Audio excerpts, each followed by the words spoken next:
야곱의 딸 디나가 홀로 히위 족속 딸들을 보러 나갔다가 그곳 주장 세겜에게 성폭행을 당했습니다. 그런데 세겜은 이후에 디나를 사랑하게 되고 그래서 그의 아버지 하물과 함께 야곱에게 찾아와 청혼합니다. 세겜은 어떤 혼수와 예물이라도 원하는 대로 다 주겠다고 그렇게 말합니다. 그런데 야곱의 아들들이 세겜과 그 아비 하몰을 속여 이렇게 말합니다. 우리는 그리하지 못하겠노라. 할례 받지 아니한 사람에게 우리 누이를 줄 수 없노니 이는 우리의 수치가 됨이니라. 이 할례는 아브라함이 하나님께 언약의 표징으로 받은 것입니다. 그래서 아브라함도 할례를 받았고 그 아브라함의 자손도 남자는 태어난 지 8일이 되면 다 할례를 받아야 했습니다. 그러므로 할례 받지 않은 세겜에게 디나를 줄 수 없다는 것입니다. 그리고 할례 받지 않는 세겜 남자들과 통혼할 수 없다는 것입니다. 따라서 혼인하고 통혼하기를 원한다면 세겜을 비롯해서 그 서급 모든 남자들이 할례를 받아야 된다라고 말하고 있습니다. 그러나 야곱 아들들의 이 제안은 그들이 할례를 받고 고통하며 움직이지 못할 때 이 디나의 일을 보복하기 위함입니다. 그러나 이런 계략을 알지 못하는 세겜과 그의 아비 하물은 그 제안을 좋게 여깁니다. 특히 세겜은 그 제안을 지체 없이 실행에 옮기고자 합니다. 디나를 사랑하여 빨리 결혼하기를 원했기 때문이고 또 그가 세겜 남자들이 할례를 행할 수 있도록 영향력을 발휘할 수 있는 위치에 있었기 때문입니다. 그래서 하물과 세겜이 성읍으로 돌아와서 사람들에게 이렇게 말합니다. 이 사람들은 우리와 친목하고 이 땅은 넓어 그들을 용납할 만하니 그들이 여기서 거주하며 매매하게 하고 우리가 그들의 딸들을 아내로 데려오고 우리 딸들도 그들에게 주자. 그러나 우리 중에 모든 남자가 그들이 할례를 받음같이 할례를 받아야 그 사람들이 우리와 함께 거주하여 한 민족 되기를 허락할 것이라. 그러면 그들의 가축과 재산과 그들의 모든 짐승이 우리의 소유가 되지 않겠느냐? 다만 그들의 말대로 하자. 그러면 그들이 우리와 함께 거주하리라. 할례를 받자라고 말하면서 우리가 할례를 받고 그들과 통혼하면 그들의 모든 재산이 우리의 것이 될 것이다. 이렇게 설득합니다. 그래서 세겜의 남자들이 그 제안을 받아들여서 모두 다 할례를 받았습니다. 할례를 받고 3일째가 되는 날 여전히 고통과 아픔이 찾아옵니다. 몸을 잘 움직일 수 없습니다. 그때 야곱의 아들 시몬과 레이가 각기 칼을 가지고 기습해서 그 세겜의 모든 남자들을 세겜과 하물과 더불어서 다 죽입니다. 바로 디나의 일에 대하여 복수한 것입니다. 특별히 야곱에게 11아들이 있었지만 레아를 통해서 태어난 시몬과 레이가 이 일을 주도한 것은 바로 디나의 친오라비였기 때문입니다. 더불어 야곱의 아들들이 세겜 성읍을 약탈하였습니다. 그들의 양과 소와 나귀와 그 성읍에 있는 것과 들에 있는 것과 그들의 모든 재물을 빼앗으며 그들의 자녀와 그들의 아내들을 사로잡고 집 속의 물건을 다 노략한지라. 하지만 야곱은 시몬과 레이의 행위를 책망합니다. 너희가 내게 화를 끼쳐 나로 하여금 이 땅의 주민 곧 가나안 족속과 브리스 족속에게 악취를 내게 하였도다. 나는 수가 적은즉 그들이 모여 나를 치고 나를 죽이리니 그러면 나와 내 집이 멸망하리라. 야곱이 우려한 것은 당시 고대 근동에서 이루어지는 피해 보복입니다. 어떠한 무리가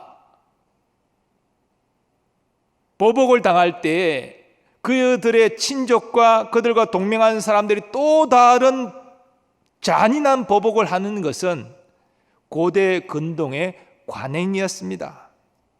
야곱은 지금 시몬과 레이가 한 이 보복 행위가 결국은 세겜 성읍들의 사람들의 친척들과 그들과 동맹한 사람들의 또 다른 보복을 불러일으켜서 이제는 나와 내 집안이 멸망당할 위기에 처했다라고 지금 그들을 책망하고 있는 것입니다.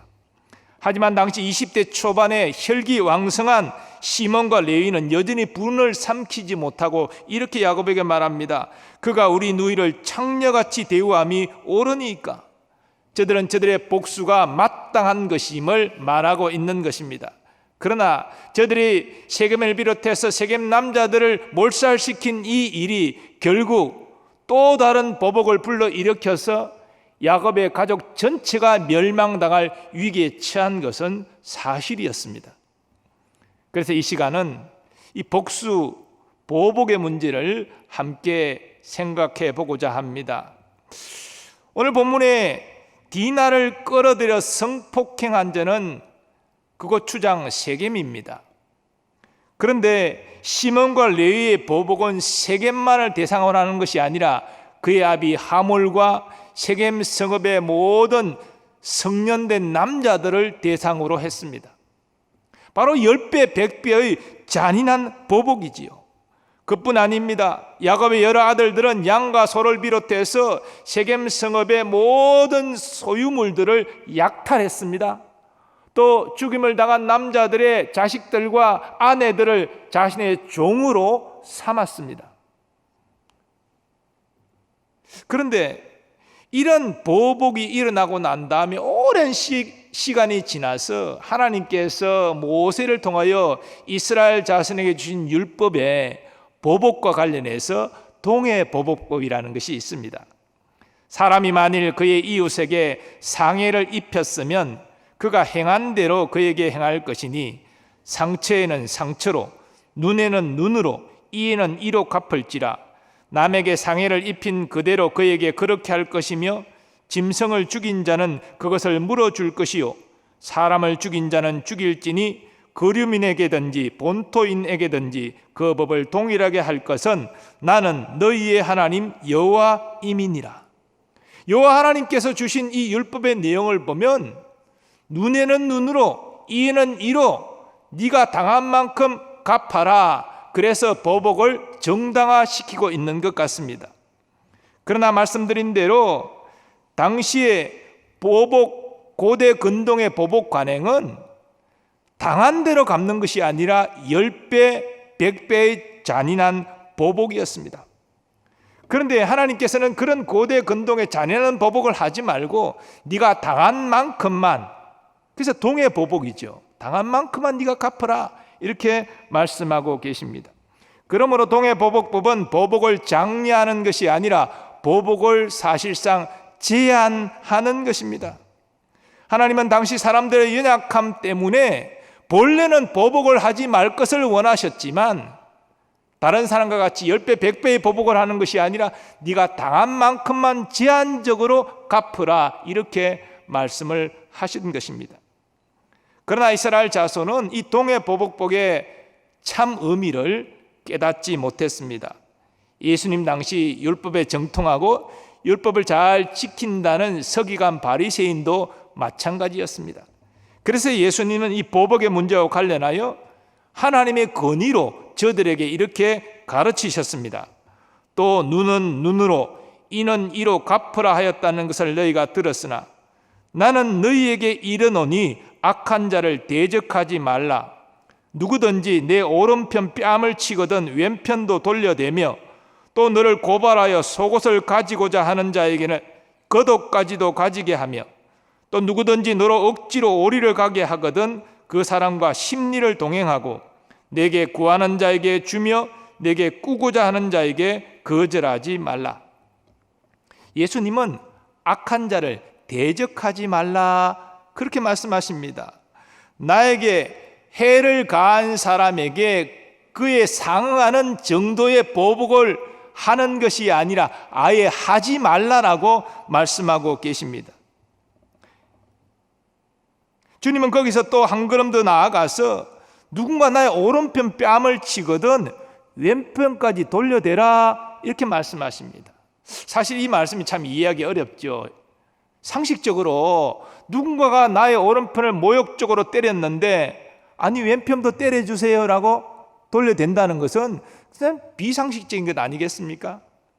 그래서 이 말씀을 잘 이해해야 되는데 이것은 문자적으로 오른편 뺨을 맞으면 무조건 왼편도 때려달라고 말하라 그런 의미가 아니라 오른편 뺨을 무고히 맞을지라도 왼편 뺨까지 맞을 각오를 하면서 참으라는 그런 의미입니다. 나를 고발하여 나의 속옷을 부당하게 가져가려 할 때도 또 억지로 짐을 지우고 오리를 동행하게 할 때도 이런 부당한 처우와 대접을 받고 있을지라도 더한 요구를 할지라도 수용할 자세로 참으라, 보복하지 말라.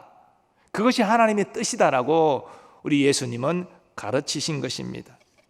왜 그렇게 해야 됩니까? 왜 억울하고 부당한 일을 당하는데도 보복하지 말고 참아야 하는 것입니까? 여기에 먼저 현실적인 이유가 있습니다.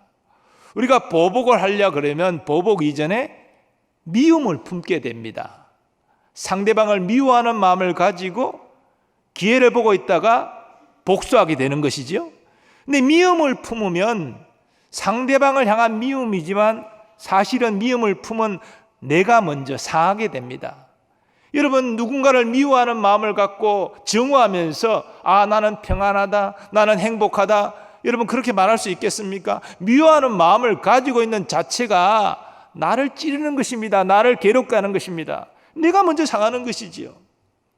그리고 말씀드린 대로 누군가를 보복을 하게 되면 그 보복을 행한 것으로 끝나지 않습니다. 보복을 당한 사람은 또 나를 미워하고 또 다른 보복을 나에게 가하게 됩니다. 그래서 보복의 악순환이 계속되는 것이지요. 그러므로 이 보복의 악순환을 끊기 위해서는 내가 보복하지 않아야 한다는 것입니다.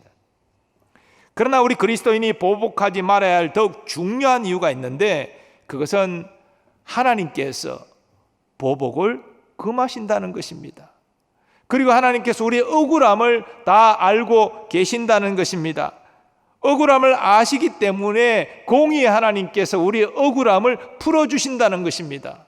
상대방이 끝까지 회개하지 않고 돌아오지 않으면 공의로 엄정하게 심판하신다는 것입니다. 하나님의 심판은 근본적이고 철저합니다. 하나님은 우리의 억울함과 원통함과 손해본 것을 다 시원하게 갚아 주실 것입니다. 그래서 사도 바울은 로마에 있는 성도들에게 편지하면서 보복과 관련해서 이렇게 하나님의 뜻을 증거했습니다. 내 사랑하는 자들아, 너희가 친히 원수를 갚지 말고 하나님의 진노하심에 맡기라. 기록되었으되 원수 갚는 것이 내게 있으니 내가 갚으리라고 주께서 말씀하시니라. 내 원수가 줄이거든 먹이고 목마르거든 마시게 하라. 그리함으로 네가 숯불을 그 머리에 쌓아 놓으리라. 악에게 지지 말고 선으로 악을 이기라. 하나님은 우리가 원수를 갚을 생각을 내려놓을 것을 말씀하십니다. 원수를 갚는 것이 내게 있다라고 말씀을 하십니다. 그래서 오히려 원수가 주려 하거든 먹이고 목말라 하거든 마시게 해라, 그렇게 말씀하십니다. 근데 사실 인간적으로 원수에게 배고파 한다고 먹을 것을 주고 목말라 한다고 마실 것을 주고 이렇게 선을 베푸는 행위는 쉽지 않습니다. 아니, 거의 불가능합니다. 하지만 하나님은 그렇게 원수를 선대하는 것이 그 머리 위에 숯불을 쌓는 것과 같다라고 그렇게 말씀하십니다. 이 머리에 숯불을 쌓는다, 이건 여러 의미로 해석을 하는데요, 크게 보면 두 가지 의미로 이해할 수가 있습니다. 첫 번째는 고통이라는 의미로 이해할 수 있는데, 어떤 사람의 머리에 숯불을 쌓는다는 것은 고통을 주는 것이지요. 우리에게 해를 가한 사람, 우리에게 고통을 준 사람이지만 내가 그를 보복하지 않고 그를 선대할 때 그것이 그에게 고통이 된다는 것입니다. 왜냐하면 모두 다 양심이라는 게 있어가지고 나는 저에게 고통을 주었는데 저는 나에게 선을 행하니 양심의 가책을 받고 괴로워한다는 것이지요. 그래서 결국은 회개에 이르도록 만든다, 그런 의미로 이 말씀을 이해할 수 있습니다. 두 번째는 부끄러움과 관련해서 이해할 수 있습니다. 유대인들은 과거 불을 집안에 잘 간수를 해야 됐습니다. 음식을 할 때에 요즘같이 성냥이나 라이터가 없기 때문에 그 숯불, 그 불씨를 통해서 음식을 해야 되니까 하루에 이 불씨를 잘 간직해야 되는데, 게으른 아낙네는 이 불씨를 꺼트리고 맙니다. 그러면 이웃 사람에게 가서 그 불씨를 빌려야 되잖아요. 그래 불씨를 빌려서 머리에 쥐고 올 때, 나는 게을러서 집안에 불씨를 꺼트린 여인입니다, 이 사람들에게 알리는 꼴이 되어서 그렇게 옆집에서 불씨를 빌려오는 것이 참으로 부끄러움의 대명사가 되었다는 것입니다. 다시 말해서 내게 해를 가한 그 사람을 내가 선대할 때 그것이 곧 그에게 부끄러움이 된다는 것입니다. 부끄러워서 회개하고 돌아오게 한다는 것이지요. 그런데 이런 선대에도 불구하고 그가 고통하지도 않고 부끄러워하지도 않고 그래서 회개하지 않는다면 어떻게 되겠습니까? 하나님께서 심판하신다는 것입니다. 그러면 여러분, 우리는 어떤 억울한 일을 당할지라도 맞대어 보복해서는 안 됩니다. 직접 보복하는 마음을 가진 사람은 미움을 품고 사는 사람이고, 그 미움은 상대방을 찌르기 전에 나를 먼저 찌르게 됩니다. 그런 어리석은 일을 왜 합니까? 그리고 보복은 한순간 나의 마음을 시원하게 하지만 상대방의 또 다른 보복을 불러일으켜서 이 보복의 악순환을 계속 일어나게 합니다. 예수님은 이런 악순환을 불러일으키는 보복을 하지 말라 지금 말씀하고 계신 것입니다. 그러면 우리가 억울한 일을 당하고 원통한 일을 당하고 손해를 보았을 때 어떻게 해야 됩니까? 몇 가지 가정을 하면서 그 답을 한번 같이 생각해 보겠는데요. 먼저 상대방이 어느 순간에 자신의 잘못을 깨닫고 내게 와서 진심으로 사죄할 경우입니다. 내가 이미 고통을 당하고 원통함을 당하고 힘든 시간을 보냈지만 그러나 상대방이 진심으로 내게 사죄할 때, 용서를 구할 때 어떻게 해야 됩니까? 우리는 주의 명령에 따라서 마음으로부터 용서해야 됩니다. 우리도 하나님께 용서를 받았지 않습니까? 우리가 하나님께 얼마나 많은 죄를 지었습니까? 얼마나 큰 죄를 지었습니까? 그러나 회개하는 우리를 하나님은 지난 일을 잊고 다 용서해 주셨습니다. 그러므로 내가 원통하고 힘든 시간을 보냈지만 정말 그가 자신의 잘못을 깨닫고 용서를 구한다면 우리는 용서해야 됩니다. 물론 우리는 마음으로부터 느끼지 않는 그런 감정의 잔상이 남아 있을 수 있습니다. 정말 마음으로부터 용서가 안 되는데, 진정한 용서가 안 되는데, 그러나 여러분, 용서는 먼저 의지적인 행위입니다. 하나님께서 명하셨기 때문에 내가 내 마음은 아직 온전히 따라오지 못하지만 나는 하나님께 순종하는 마음으로 용서를 선포합니다. 용서는 의지로 먼저 하는 것입니다. 우리가 진심으로 용서를 했다면 하나님은 우리에게 그를 긍휼히 여기는 마음을, 진심으로 용서하는 마음을 또한 주실 것입니다. 왜냐하면 우리가 하나님께 순종했기 때문에 이 감정은 따라온다는 것입니다. 하나님이 그런 감정을 주신다는 것이지요. 그리고 우리 상대방이 사죄하면서 우리에게 피해를 입힌 금전적인 보상을 하겠다라고 말할 수 있습니다. 그가 보상을 할 경제적 여력이 된다면 보상을 받는 것은 문제될 것이 없습니다. 그의 보상을 받음으로 말미암아 나의 피해도 보상을 받지만 그의 마음도, 나의 빚진 마음이 해소될 수가 있기 때문입니다. 그런데 경제적 피해를 보상하겠다 하지만 지금 당장 그에게 경제적 여력이 없을 수도 있습니다. 그러나 그가 경제적 여력을 이후에 가질 가능성이 보일 때는 시간을 두고 천천히 갚게 하면 됩니다. 그럼에도 불구하고 또 어떤 경우는 지금도 경제적 여력이 없지만 앞으로 이 사람은 내게 피해를 입힌 것을 도저히 갚을 길이 없다, 이렇게 판단될 때에는 보상받을 것을 잊어야 합니다. 그의 모든 마음만 받아주고 보상받을 생각은 내려놓아야 한다는 것입니다. 하나님은 이렇게 우리가 당한 고통을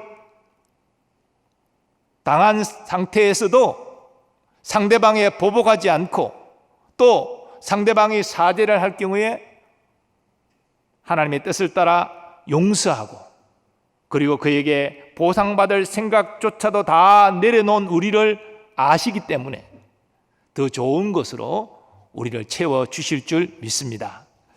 자, 그런데 또 다른 경우가 있지요. 나에게 고통을 준 그 사람이 시간이 지나도 자신의 잘못을 전혀 깨닫지 못하고 또 나에게 사죄할 마음도 전혀 없는 이런 경우가 있습니다. 이럴 경우는 어떻게 해야 됩니까? 이럴 경우는 이제 참지 못하고 보복해야 됩니까? 이럴 경우도 보복하는 것은 하나님의 뜻이 아닙니다. 그렇다면 우리가 답답한 가슴 부여잡고 손해본 상태로 그대로 그냥 세월로 보내야 됩니까? 만일 적법한 절차를 통해서 여러분의 명예를 회복하고 손해받은 것을 회복할 수 있다면 그 적법한 절차를 환영하는 것은 문제될 것이 없습니다. 법도 하나님께서 질서를 위하여 허락하신 것입니다. 사도 바울도 빌립보에서 조사 과정도 거치지 않고 억울하게 매맞고 옥에 갇힌 적이 있습니다. 그래서 자신의 로마 시민권자의 권리를 이용해서 왜 적법한 절차를 거치지 않고 조사도 하지 않고 나를 때리고 옥에 가두었느냐, 그렇게 정당하게 항의한 적이 있습니다. 그러므로 만일 교회법을 통해서 잘못된 것을 바로 잡을 수 있는 기회가 있다면 활용하는 것은 문제될 것이 없습니다. 그러나 우리가 복수심으로 보복하고자 하는 마음으로 그에게 안갚음하고자 하는 마음으로 우리가 교회법과 교회에 호소한다면 하지 않는 것이 좋습니다. 징계라는 것은 항상 사랑함이 동기가 되어야 됩니다. 제가 지금 잘못된 길을 가고 있지만 징계를 통해서 정말 바른 믿음으로 돌아오기를 원하는 마음으로 이 징계 절차를 밟아가야지, 내가 당한 그 아픔을 내가 너에게 안갚음하겠다 이런 식으로 교회법에 호소하고 재판을 걸고 그렇게 하는 것은 덕이 안 되는 것입니다. 그것은 안 하는 것이 좋습니다. 우리가 교회법을 의지하고 교회의 어떤 절차를 통해서 어떤 사람을 징계하려고 할 경우에는 항상 사랑의 동기가 되어야 됩니다. 사랑의 동기가 되지 않으면 더 나쁜 결과를 초래할 수밖에 없는 것입니다. 그리고 또 불신자와의 관계에서 억울한 일을 당하고 손해를 볼 때도 있습니다. 근데 상대방이 사죄할 마음도 없고 보상할 마음도 전혀 없습니다. 이럴 경우는 어떻게 해야 됩니까? 이럴 때는 사회법의 절차를 밟으면 됩니다. 요즘에는 억울한 일을 당했을 때 법적으로 문제를 풀 수 있는 절차가 아주 잘 구비되어 있습니다. 무료 법률 상담을 받을 수 있는 곳도 있고요. 또 인터넷에 자신의 어려운 사정을 올리면 법률적인 조언을 사람들이 해주기도 합니다. 또 정말 필요하면 변호사의 도움도 받을 수 있겠지요. 상대방이 잘못을 인정할 마음도 없고 손해를 배상할 마음도 없는 경우에는 국가의 법에 의지해서 보상을 받을 필요가 있습니다. 저도 과거에 전세를 약정기한이 지났는데 반환받지 못해가 돈이 필요한데 주인이 안 주는 거예요. 세입자 입장에서는 참 곤란한데요. 저도 어찌할 바를 모르고 있다가 행정소송이라는 것을 알게 돼가지고 법에 의지했습니다. 그전에는 뭐 절대 안 줄 것처럼 그러더니 판사가 딱 판결을 내리고 그러니까 그냥 금방 돌려주더라고요. 그래서 이것은 잘못된 것이 아닙니다. 서로 맞싸울 필요 없이 목소리 높일 필요 없이 법적인 절차를 밟아서 그런 경우에 하는 것은 나쁠 것이 없습니다. 그런데 때로 어떤 경우는 내가 억울하게 큰 상처를 받았고 또 금전적인 손해를 입었지만 상대방도 사죄할 마음이 없고 또 법적인 도움도 받기 어려운 그런 상황 가운데 있을 수도 있습니다. 이럴 경우 어떻게 해야 됩니까? 이 상대방에게도 기대할 것이 없고 법의 도움도 받을 수 없으니 이제는 나는 미워하는 마음을 품고 정말 보복하는 마음을 가져야 됩니까? 이런 경우도 우리는 보복해서는 안 됩니다. 상대방을 미워하고 보복하는 것은 먼저 나를 상하게 한다는 사실을 우리는 기억해야 됩니다. 이럴 경우에 우리는 하나님께 기도해야 됩니다. 그리고 나의 억울함과 원통함을 하나님이 풀어주실 것을 다 맡겨버려야 됩니다. 하나님은 원수 갚는 것이 하나님께 속해 있다라고 분명히 말씀하셨습니다. 나에게 고통을 준 그가 회개하고 다시 돌아온다면 좋은 일이겠거니와, 그러나 그가 끝까지 회개하지 않고 돌아오지 않는다면 공의 하나님께서 심판하실 것입니다. 그러므로 기도하고 하나님께 완전히 이 문제를 맡겨버리십시오. 그리고 완전히 잊어버리십시오. 그것 때문에 가슴 아래하지 마시고 그 손해본 때문에 속상해하지 마시고 하나님께 다 맡겨버리십시오. 하나님은 더 좋은 곳으로 여러분에게 역사하실 것입니다. 오늘 본문으로 다시 돌아와서 야곱과 야곱의 아들들은 이 디나가 그 땅 주장 세겜에게 성폭행당하는 수치를 당했을 때 과연 어떻게 하는 것이 옳았겠습니까?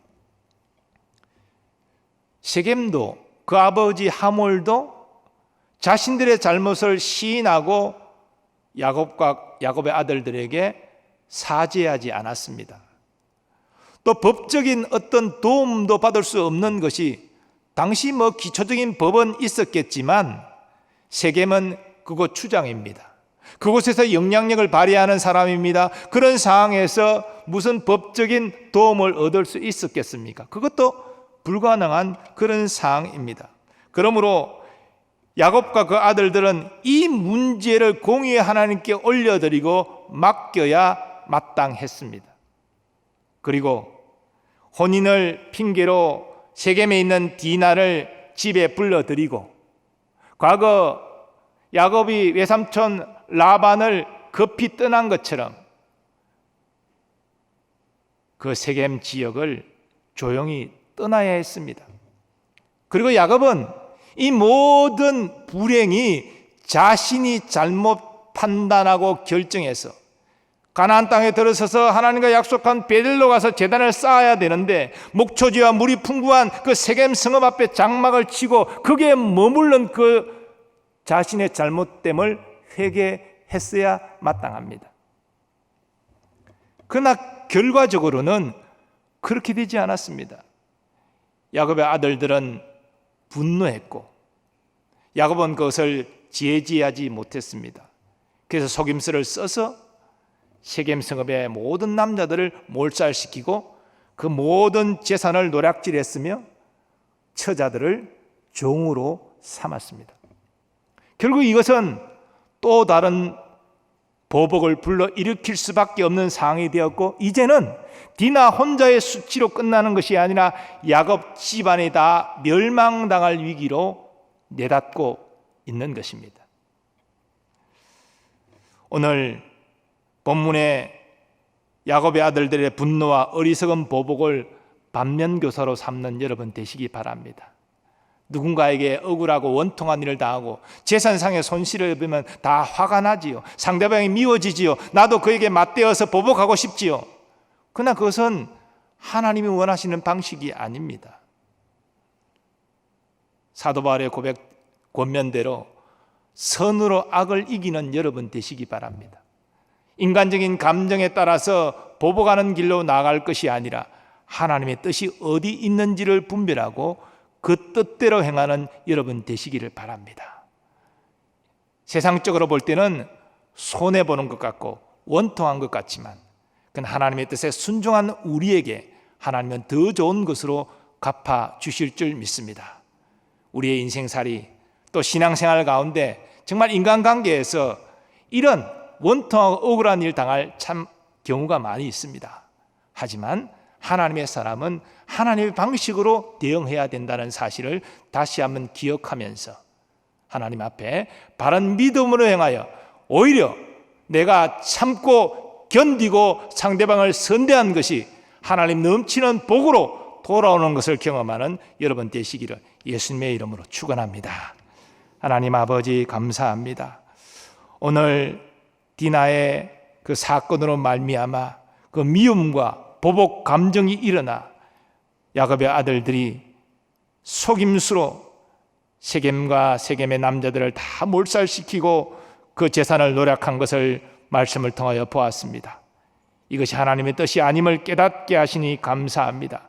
우리의 삶 가운데도 그렇게 억울하고 원통하고 속상한 일 당할 때가 있지만 하나님, 우리의 육신의 감정을 따라 분노하고 보복하는 것이 아니라 하나님의 뜻을 따라 참고 인내하고 선대하여 선으로 악을 이기는 우리가 되게 하여 주옵소서. 이를 통하여 하나님을 기쁘시게 하고 더 좋은 것으로 치우시는 하나님의 은혜를 경험하게 하여 주시옵소서. 예수님의 존귀하신 이름으로 기원하옵나이다. 아멘.